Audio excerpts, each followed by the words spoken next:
Gail! Joseph yelled to his 8-year-old sister as he climbed into the driver's seat of Pa's 1953 Ford tractor. Pa had left it running as he went inside to get a drink of water. Joseph had been waiting all summer for his chance to drive it. Pa said he was too young to drive it. He was a whole 10 years old. He drove the old tractor all the time before Pa traded it in. But really, Pa did not want the kid messing something up. Gail looked up from under the shade of the big oak tree in their backyard, unimpressed. "You're gonna get in trouble," she called back. She was putting dirt into old pots when he called to her. She put down her pan and waited. It was going to be lovely to watch his hide get tanned after he had just put a lizard down the back of her dress.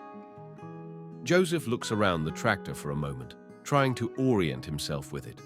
Once he idled it up, he would only have a few seconds before Pa was after him. He pressed down on the brake and the clutch. Everything worked like normal. He looked at the base of the shifter for a moment and saw 3. He threw it into gear and released the clutch. The tractor sprang forward. As it did, Joseph pushed the throttle up and he was off. He knew what was coming when his pa caught up to him, but it was worth it. He had saved up 5 pennies from doing chores, and he was going to drive that tractor all the way to the general store and get himself a Butterfinger. He headed around the house to make his way to the drive. As he rounded the corner, all his enthusiasm dwindled. Pa was standing in the way with his arms crossed. "Get off that tractor right now, boy." Pa marched straight to him before Joseph had a chance to hit the brakes. With one swift movement, Pa turned off the ignition and pulled Joseph off of it. "You know how much that thing cost me?"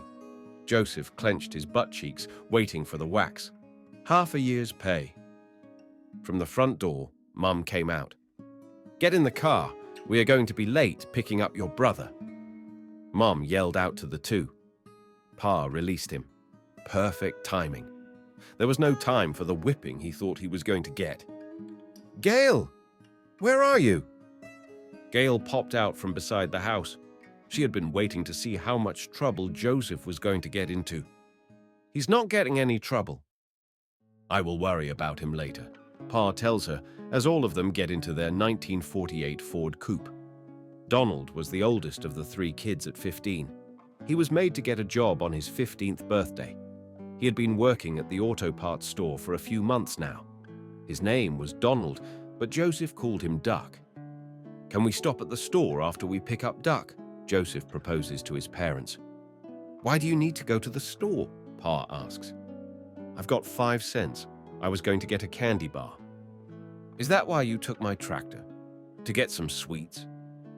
Joseph realized that he had given away his plan, and he needed to change the subject before Mom or Pa thought about him taking the tractor anymore. "Maybe I will just get some spark plugs for the tractor from Duck's work." "That sounds like a much better plan," Pa said back as he pulled into a parking lot. As they go inside, Joseph realizes that they are not at the parts store. It is a funeral home. At the front of the pews is a casket. The family walks up to it to see a very old man lying in the casket. "Who's that?" Joseph asks, looking around at his family, but only Gail is beside him. "What do you mean? It's Donald," Gail answers. Joseph chuckles a little. "No, it's not." Gail puts her hand on Joseph's shoulder. "Yes, it is. That's not Duck."